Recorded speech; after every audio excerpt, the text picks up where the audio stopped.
Now, for the next hour, we want to have a conversation, getting an update on what's been happening, in the world, the armed conflict between Israel and Hamas in the Gaza Strip, and the effect that it has had on the people on both sides, particularly those who live in the Gaza Strip. We are joined this time by the ambassador of the State of Palestine to Kenya, His Excellency Hazem Shabat. He's back here. Good morning. Good morning to you too. Good to have you back here. Thank you very much. Welcome to the hot seat of the Situation Room. Looking always forward for it. How has it been in the last many months since you were last here? It's exactly what we anticipated, and we have warned, and we knew that was coming. Despite the fact that on the 7th of October, Hamas has attacked Israel, but we knew that this all was playing into the hands of the new government of Israel, who had already predetermined and announced plans of doing everything in its power to end the Palestinian presence in the Palestinian territory, on their own homeland, and to kill any prospects for the two-state solution and the establishment of the Palestinian state as such, to empower it, to realize it. What we have seen over the past month is imbalanced and retaliation to an action that has exceeded all the norms of war, international law, and the laws of war, coming with a huge toll of death, destruction, and despair to many people. Of the Palestinians, of course, in this case, and also to the Israelis to some extent in this regard. So, with the prospects of escalation beyond the Palestinian land into neighboring countries, more parties are being involved in this conflict. We've seen destabilization of the region. All of this because Israel insists that it does not want to listen to anyone, including its closest allies, that their actions are only causing more destruction and destabilization, and is not what the world is expecting to see as a way forward to what has happened. Okay. That sets the stage for our conversation. So now is the time to welcome you with the day's proverb. And CT goes to an African country and brings us proverbs. He's decided that this week and last week and the previous week, he's looking at countries that border oceans in Africa, excluding islands. So this week, you are in which country, City? The Federal Republic of Somalia. Mm-hmm. Yes. The one with the largest coastline in Africa. Oh, yes. It's huge. You're talking about the Gulf of Aden. It comes down, enters the Indian Ocean. It's long. It is. It's very, very long indeed. These youth taught their mother to give birth. These youth taught their mother to give birth. Yes. That's the proverb. Balozi, what's your understanding of this proverb? It can translate to many things. That first of all, the new generation is always the power or the fuel for recreation and re-improvising what the family looks like or the society looks like or anything like this, and encourages the homeland or the mother in this case to bring forward new blood, new ideas in this regard. So I don't know if that makes sense to anybody, but at least this is what comes to mind. It does make sense. When City gave us this proverb earlier at 6 a.m., we looked at each other and wondered, okay, so what would this proverb be saying? And it's interesting that you are the second guest now to give us your perspective of the proverb, and it makes a lot of sense, City. Yeah? It's one of the reasons why we ask our guests to give us the input, because what we found over time is there is such an interesting diversity of understanding of the proverbs. So you start off by what you think it means, And by the time you're through within 3 hours, you're amazed at just how many other perspectives you have on the same proverb, and they all make sense. Yeah. They do. So Balozi, it's coming up to a year since this conflict began. Do you have numbers? If you can just give us the numbers and figures, the number of people who may have died, who have been hospitalized, who have had to leave their homes and move into other areas, into other countries, the kind of impact it has had. If we speak about the Gaza Strip, we're now, since yesterday, and maybe with the 21 of this morning, so we are now at about around 42,000 killed, and almost 95,000 injured. And by injured, I don't mean that a couple of stitches here or there. I'm speaking about maiming and severe injuries and crippling injuries that to the body. In the entire infrastructure in the Gaza Strip is entirely wiped out.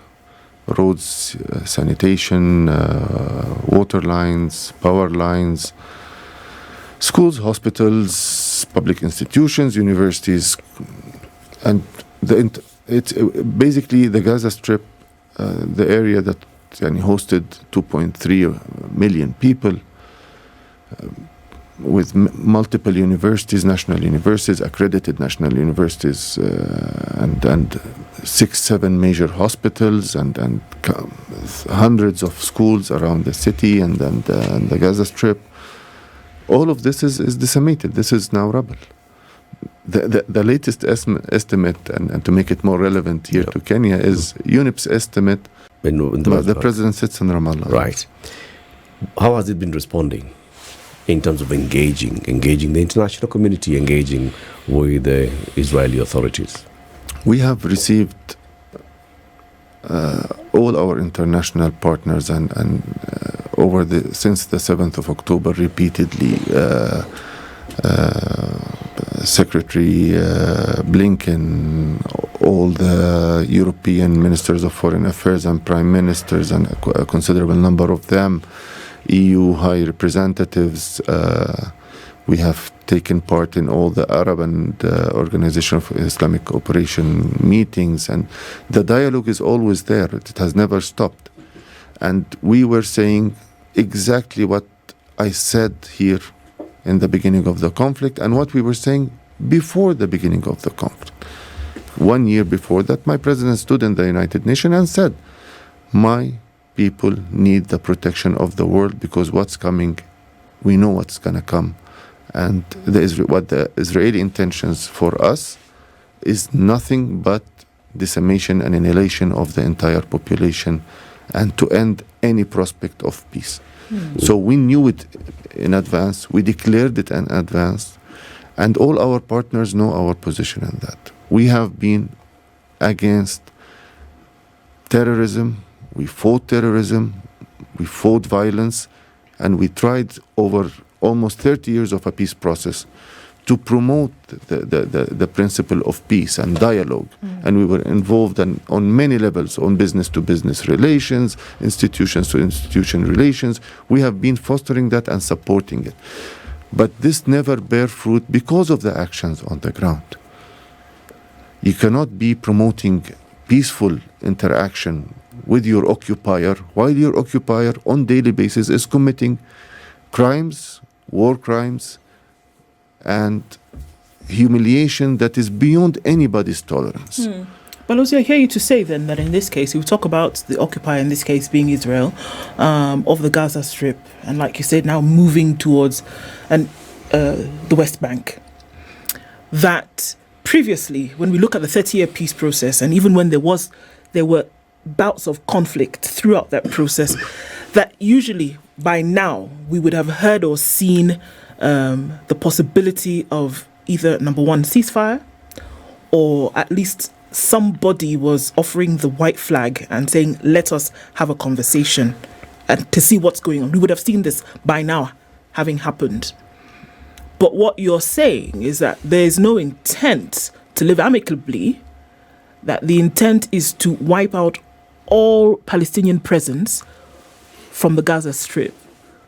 So inadvertently, you're saying that the possibility of peace talks or ceasefires then is impossible. Is that what you're saying? That's not what only me saying this. At this stage, we are only speculating and analyzing the from the statements and the positions and what's happening on the ground. But if the actions of Israel in the occupied Palestinian territory, which by law, international law, and this is something that all countries of the world attest to, and this is what is being established, is East Jerusalem, the entire West Bank, and the Gaza Strip. Mm-hmm. If the actions are very coherent, it means that this is a determined policy of the current government of Israel. Mm-hmm. And this is not only my speculation, it's also the speculation of the Israeli opposition leaders who has spoken out very clearly that their prime minister has no intention of ending the war, and this is a campaign that he's willing to take all the way to the end to serve his coalition members and their aspirations in this regard. And when we speak about the coalition, of the current coalition in Israel, it's the most right-wing and fanatic coalition that existed in Israel or government in Israel. We have a minister of security who basically determines the quality of the life of the occupied people of Palestine under his military rule and police rule. He's calling Palestinians as animals, and he's dealing with them as animals. In public statements, this is not my words, and this is something that was published in Israeli newspapers, and they're not shying away from it. Imagine how he deals with them on the ground. All Palestinian villages now have gates in the occupied Palestinian land, on our land that is recognized by 143 countries as a state. Our villages have gates. So basically our occupier opens the gate in the morning if he decides to do so, and you leave. You're allowed to leave, to go to work, to go to whatever, with no guarantees that you'll be let out. If you come back and the door is closed, then you have to find yourself another place to stay. You cannot go back to your home. Where else is that allowed to take place? We speak about 7th of October. But before the 7th of October, and not in Gaza, in the West Bank, more than 230 people were killed by the Israeli army and settlers who are allowed until today to practice pogrom on the Palestinian towns and villages, burning houses, burning property, cars, and killing whoever, because they are armed. And should, God forbid, the people would revolt against these attackers at night, in the middle of the night, the Israeli army provides the security for the settlers, the colonial settlers, not for the population. Yeah. Balozi, there has been initiation and retaliation by Hamas. There has been a fight back. There has been initiation of conflict on the other side as well. So even as we speak in this manner, it would appear as though that the side known as Palestine is sitting back and taking attack. But we know that there's retaliation, and we also know that in some cases there is initiation of an attack. How would you explain this? I see your point in the question, but it depends where are we pointing our finger on the timeline. Hamas did an attack on 7th of October. This is not speculation, this is a fact. We've seen it all on TV. An attack that took around 48 hours or whatever, and it has ended, and that's it. Okay? But an attack against who? I'm sorry, they did not attack Switzerland, for example. Israel, by international law, is an occupying force. The Gaza Strip is an occupied territory. Okay? So, the cause and effect, had there not been occupation, had Israel not been insisting over this 30 years of the peace process to destroy all prospects of peace and reoccupy and annex more land and kill more people on the ground, Hamas and other like-minded groups or whatever would not have existed would not have been empowered in the Palestinian side. It's injustice, it's the crimes that are being perpetrated that allows groups like Hamas to exist and flourish and to be powerful and influential. The issue is, since 7th of October, what did we see? Identical actions to what the world is condemning Hamas to have done. Identical, copy, paste of killing, maiming, and whatever, at a ratio of 40-1. Isn't that something that we should make us wake up and see that this is not a recipe for a better future? And this exactly explains how Israel has been conducting itself before 7th of October and during 7th of October and after 7th of October and until now. And now it has moved to the West Bank, replicating the same amount of killing and destruction and choking and suffocating the Palestinian life in their economy, in their movement and everything. This is a systematic action. I'm sorry, if the opposition leadership is accusing Netanyahu of being the cause of what happened on 7th of October, and that he had known in advance, month in advance, about the possibility of something like 7th of October, and that how he dealt with it and how he has empowered Hamas by transfer of money and by weakening the Palestinian Authority over many years of his being in office as a prime minister. This is why we have the calamity at hand. This is not me speaking. That is not the Palestinians speaking. This is the Israeli politicians speaking to their own government. That the situation we are in is our own made because of our leaders. Every time we have this discussion, the thing that I find overwhelming is just the hopelessness of it all. It's like it's a never-ending cycle of violence. Let's go back into history and look at 1948. Are we saying that from 1948, those wars then, 1967, that there's never been a time when one could look at that region and say the possibility of two states coexisting side by side was actually possible? Was there ever such a time? Thank you very much for bringing the 1948. And I will answer your question, but I will first state the following. Israeli leaders, people in government, are saying, let's finish the job that we started in 1948. On TV, in Israeli newspapers, this is what they are calling for. To ethnically cleanse the Palestinians totally from their homeland. And this is going unchecked. Now, no, there has been many attempts.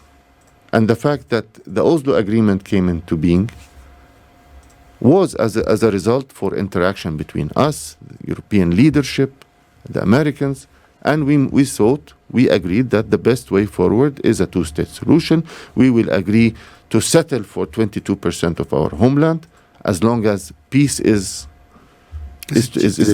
achieved, and we can live as neighbors and interact and trade and whatever, just like any other country. But over 30 years of negotiating, we lost more territory, more of our kids are being killed, our economy is more dominated. So basically, we are in a process that is not yielding anything. And over 30 years, we're speaking a generation plus.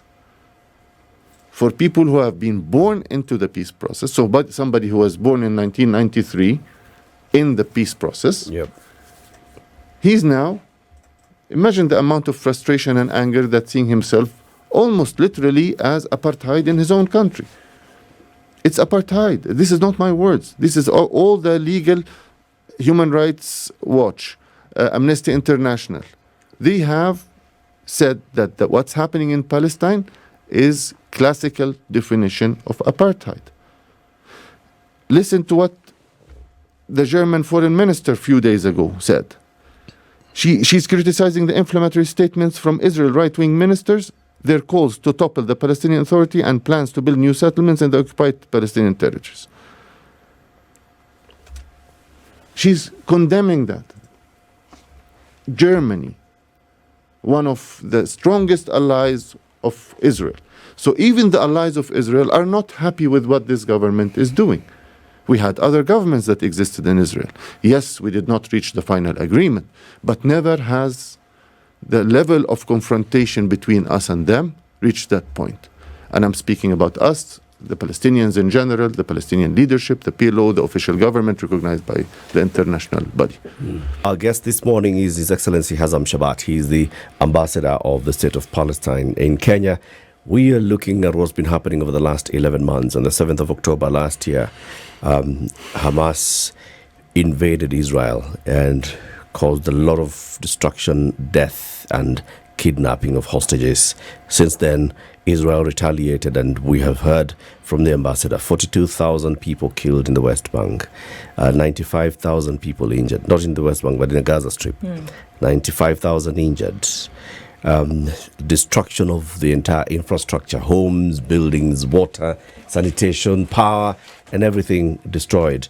And it still goes on. What will it take to have a ceasefire? What will it take to bring peace to this region? So on the 7th of October, Balozi, when the Hamas raided Israel, they left destruction and death.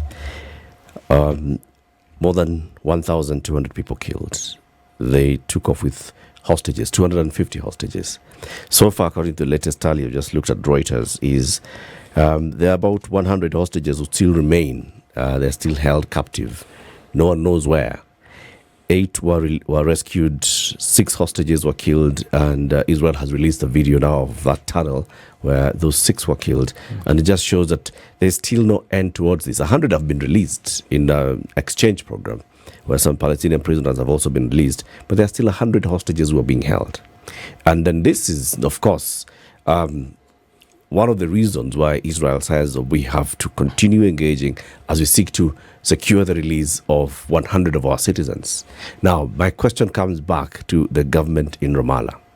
And what is it that the government has been doing in terms of seeking a solution to this, a resolution of this conflict? One, in seeking the release of these hostages, for purposes of making sure so you have no more excuse to be in this country.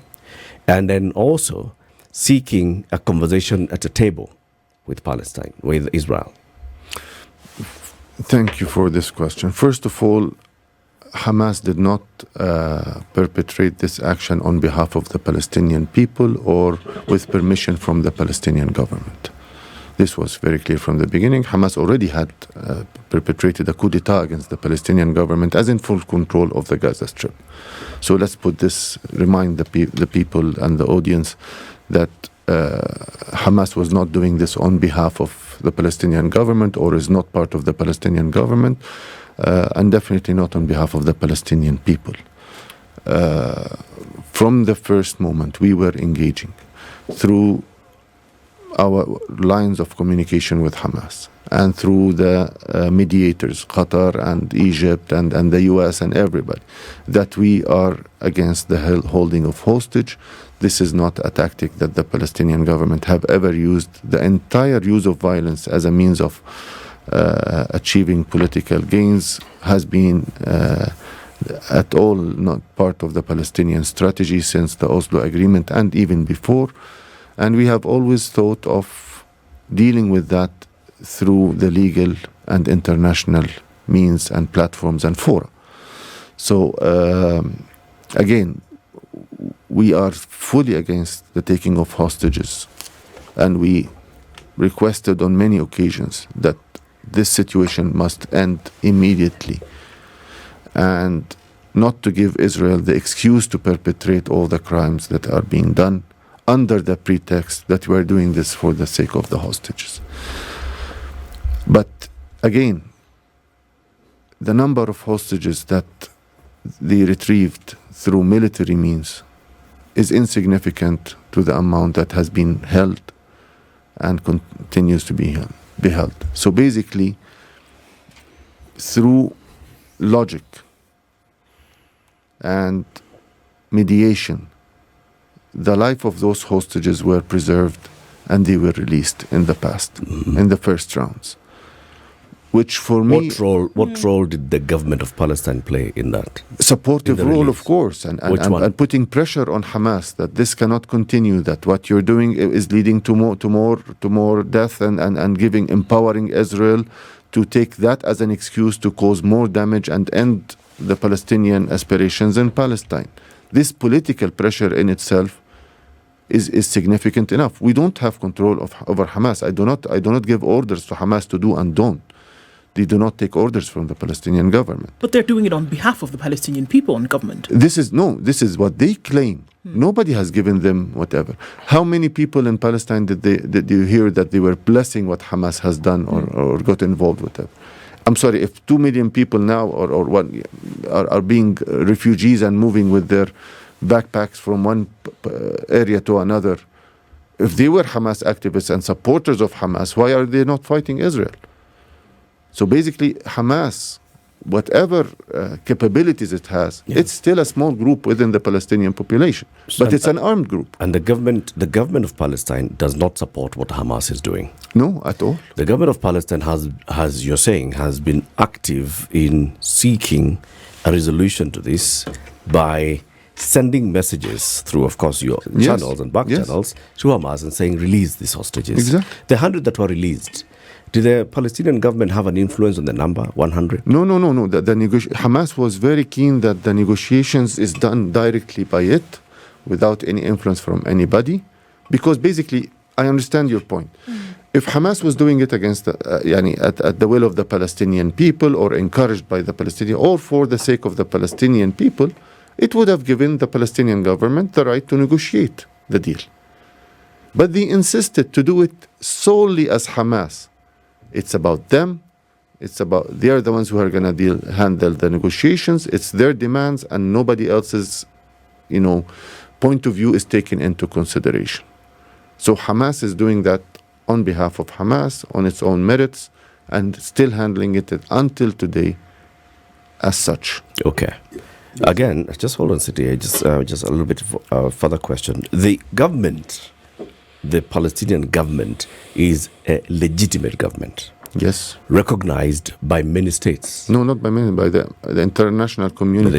Everybody in the international community. Right. And participates even at the United Nations. Yes. Okay. So, what role is it playing in ensuring that not one more Palestinian is killed? Not one more Palestinian home is destroyed. Not one more piece of infrastructure in Palestine is destroyed. What I've heard so far, and you can correct me now, is it sounds as if the Palestinian government is helpless. It is on calling on the international community to do something, asking the Israeli to stop its aggression, and asking Hamas to also release the prisoners and do something. What role is the legitimate government of Palestine playing? Thank you for this question. When you're dealing with right-wing extremist positions, in this case, we all agree that Hamas is an extremist group, in a sense, okay? And also the Israeli government is equally extremist in its positions and almost fanatic. If I want to engage on the same playing field, it means I have to roll up my sleeve and play exactly the same death game and violence game to be able to gain influence and have a say in this. And this is exactly what the Palestinian government doesn't want to be involved in. We do not want to add more death, more violence into the mix. We have enough of it already. Okay, we have 40,000 armed men under the control of the Palestinian government in the West Bank. We are not involved in any military engagement or interaction with the occupier as such. It's an option, but why are we choosing not to? Because what Palestine and Israel need, and this conflict needs, is not more violence. Violence is coming from everywhere, and everybody is contributing apparently very generously to this mix. What we are trying to do is that our relationship with Israel is governed by international law, by Security Council resolutions, by the interaction of the international community. our partners in the EU, as EU, its member states, the US, China, Russia, all the Arab countries, African states, all of this are part and parcel of this conflict, and they're partakers in how it is developing and what's happening about it. So now we are seeing, for example, a U-turn in the European position. Why is that U-turn taking place? Because of our engagement with our European partners, and we're telling them, see, this is what we have been warning from. Your disengagement from the process and leaving us to our fate with the Israelis, this is the outcome of it. You have to engage, you have to enforce the principles that exist in this world and a rule-based order, no impunity anymore. I'm sorry, Borrell, the high representative of the EU, saying blatant violations of international law remains disregarded. If institutions such as the International Criminal Court are threatened, if the International Court of Justice rulings are totally ignored, then what is the solution and whom may we trust?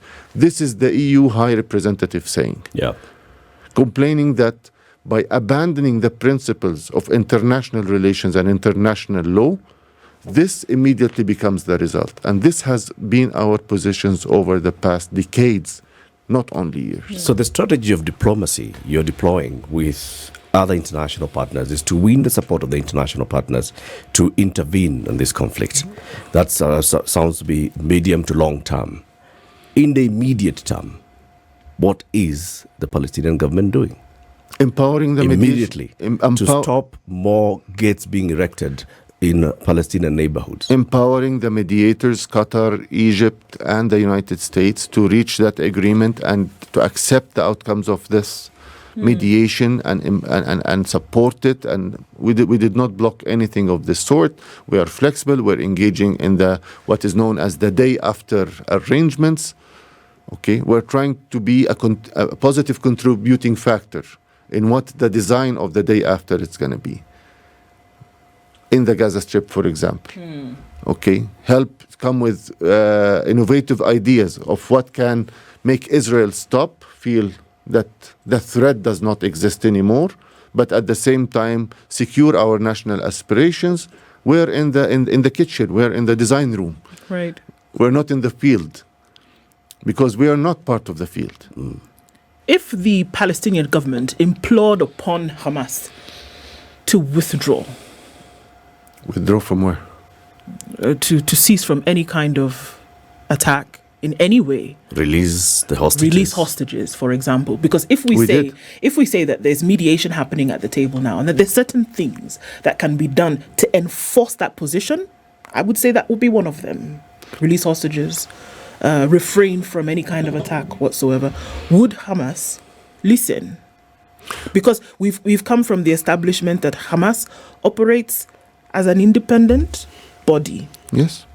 So, knowing full well that what they're doing it's not any kind of bidding on behalf of Palestine. But would they listen if Palestine said, hold up, we don't want this anymore, what we are seeking truly is peace? Would they listen?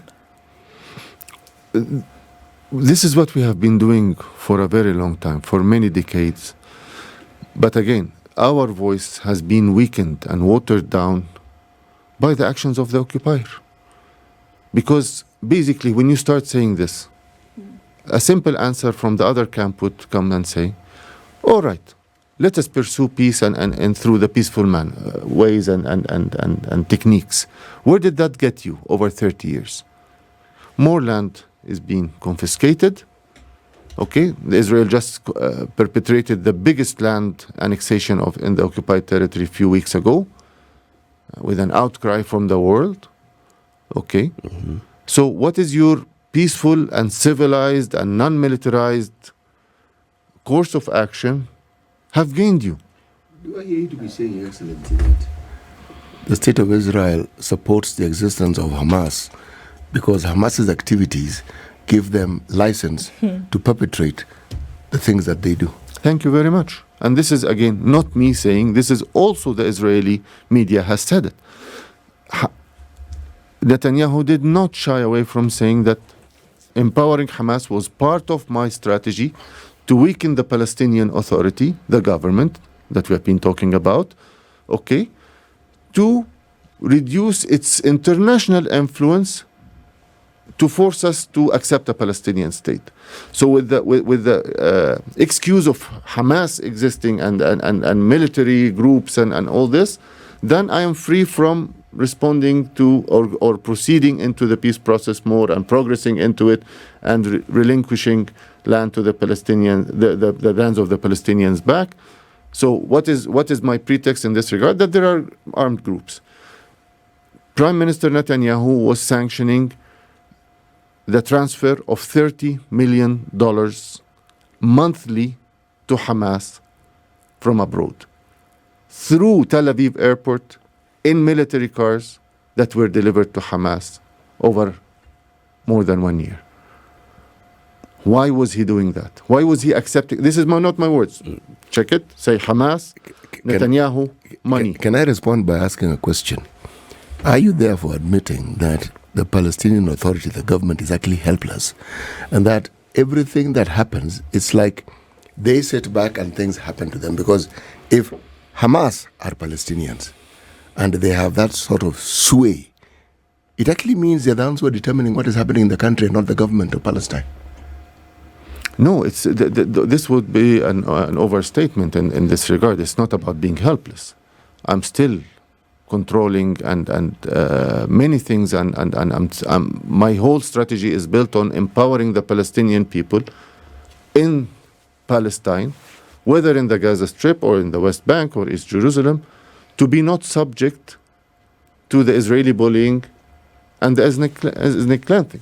By having solid foundations of education in Palestine and schools and universities. And we have 2 universities among the best 500 universities in the world. In the occupied Palestine. My take on how we show resilience is very different from the military and armed structure or model. For me, it's about having a very solid health system in Palestine. This is what makes the people stay. This is what the people connected to their land. This is what more resilient to the Israeli actions against them. An economy, a solid economy, all of these things are what we are doing. Yeah. What we are not engaging is street-to-street fighting and combat. Okay, adhering by internal laws and to international standards, adhering to international conventions and building up an environmental policy and all of these things. I'm building a state. I'm busy building a state. But like you're saying, Hamas is an existential threat to the state of Palestine. No, I would not call it that. Hamas is just an unobedient member of the family. But it's a threat to the stability, yes, to everything that your government is doing. Yes. And you're saying that they're getting support, yes, from your aggressor and your occupier. That means that they, because of their existence, the occupier is gaining ground. Because of your existence, exactly, the aggressor has excuses to come and do what harm they're doing. So they're an existential threat to the state of Palestine. To the now, vision, as a responsible, yes, government, what do you do to an institution or an entity that is threatening the stability of the state? First of all, they are a threat to the vision that we have for how we are going to proceed in this conflict. They are taking the conflict to an area that we decided many decades ago that we will not use this route. This is when it comes to it's an existential threat to the way that we want to do things and how we are resorting to solving this conflict. Mm-hmm. Okay, but it's not an existential threat to Palestine or anything of this sort. Okay, this is their vision. They are wrong in their vision, from our point of view. Okay, we try to engage with them. We try to convince. Just a few month and a half ago, we met them in under the mediation of China to try to reason with them and try to reach a common ground of national action that we can all agree on. So basically, Palestinian political activism, we agree on a package. This is the toolbox that we can use to, counter the occupier actions. Yeah. Are Hamas a political party? Yes, they are a political party. They are a faction. That has a political side to it and the military side to it. Why I ask is because even within the state of Israel, they have opposition parties, not several opposition people who are in the opposition. And yes, they express views that are very, very contrary to the ruling government. But they are Israelis. Those who won the election and those who are in the coalition call the shots. Yes. But from everything you've told us, Palestine is unique in this sense. You have a government, then you have this militia, as you call them, whose existence keeps bringing fire on your heads continuously because they are the aggressor. The situation we currently have, we've had situations before where Palestine was actually their territory, their rights were infringed upon. But in this particular instance, we saw what happened. The point I'm trying to make is, in the absence of Hamas and the way they go about doing their business, would it be possible to say that Israel would be perhaps more amenable to arriving at settlements, or the vision that Hamas seems to have presented, one of violence, killing innocent people, take all these things that have helped muddy the waters, if they did not exist as they do, and if they did not have the power that they do, would Palestine not be in a better position? The answer, according to facts, is no. Why? Because Hamas did not exist in the dawn of time. Hamas came to existence, the entire existence, in 1987. So Hamas is not something that deep-rooted in the Palestinian society throughout history and throughout all the calamities that the Palestinian people have gone through on the hands of the Israelis. That is one thing. Secondly, if we take this argument, then we are exempting the occupation from any responsibility. So I have the right to occupy your home for many years, and should one of your sons dare to grab a stick and beat me, I will go to the police and complain. And you're the aggressor because you have beat me. Okay. What is Israel doing in the Palestinian occupied territory? This is a clear violation of international law. Any Israeli, not Jewish because we have Jewish population in Palestine, any Israeli that exists in the Palestinian territory without the consent, our consent, he's an aggressor and violator. What are they doing there? Why are they insisting to occupy us and to enslave us in this way? And this is what's instigating violence on our side. This is what's empowering all these fanatic groups and the militant groups to exist. Whereas the business of war, and the business of conflict is complicated, really is, but that it does seem that from both sides of a conflict at any point in time are able to bring about points to the table which, whether we want to admit it or not, are understandable on either side of the conflict. That you can say, okay, well, I can see that point. Do you think then that from the things that we've brought out this morning, that there will be an opportunity really for, number one, ceasefire, and number two, proper sit down at the table to say, where are we and can we bring this almost year-long resurgence of conflict to bed? Okay. The reaching a ceasefire is a Palestinian, and when I say Palestinian, I say all of Palestinians, government, non-government, population, everybody is for the ceasefire because, and these are not my words, these are the words of the EU, that hunger is being used in Palestine as a tool of war. There is famine in the Gaza Strip, happening over many months now. Okay, so the amount of violations and crimes that are being perpetrated in contradiction to international law and international humanitarian law is unprecedented in world history. Okay, the issue is, if ICJ rulings, the International Court of Justice rulings that came out a month and a half ago, that clearly stated any presence of Israel in the occupied Palestinian territory is illegal.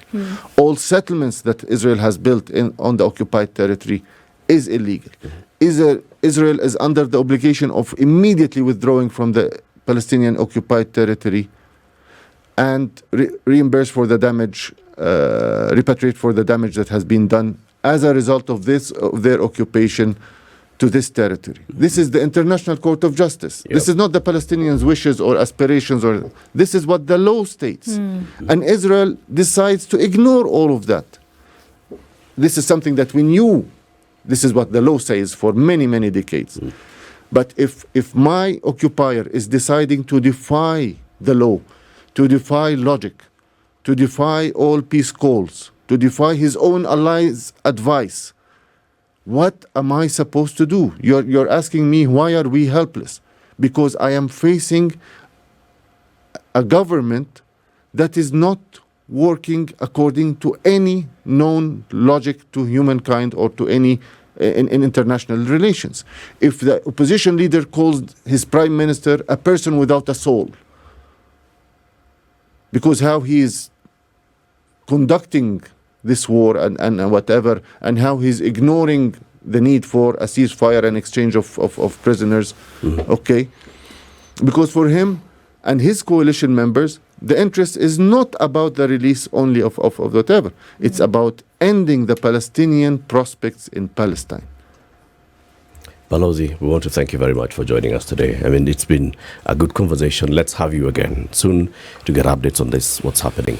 His Excellency Hazem Shabat is the ambassador of the State of Palestine to Kenya. We've been talking about the Israel-Palestine conflict in Gaza, spreading now into the West Bank, and what's happening there. What will it take to have a ceasefire and to have lasting peace in our region? This is the Situation Room, the only way to start your day.